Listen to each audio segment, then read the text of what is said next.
Patay ang isang bata matapos mahulog at malunod sa malalim na bahagi ng isang ilog sa Cebu. Ang insidente nakunan pa ng CCTV. Si Jessie Atienza sa detalye.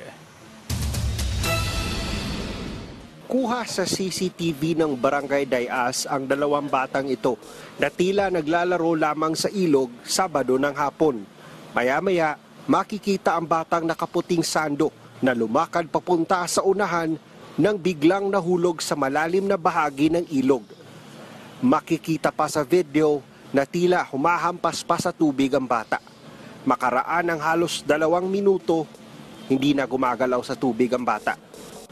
Kinagabihan, hinanap na ng pamilya ang batang nalunod sa ilog.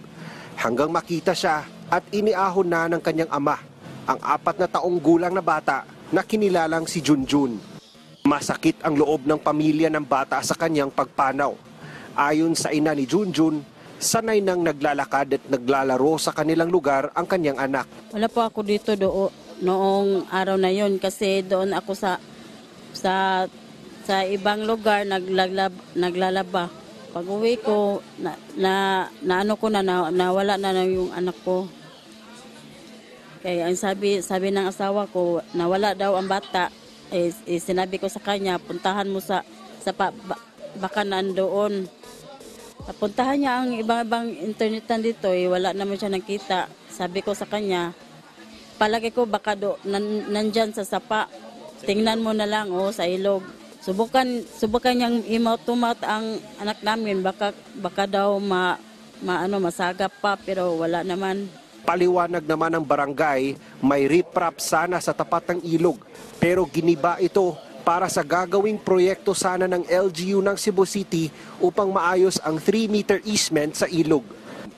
I remember, giniba yung little portion ng riprap para makapasok yung bako.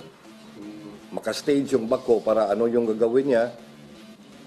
Dahil kung wala ka namang, you don't have any space for the heavy equipment to do whatever good things na sa rivers natin.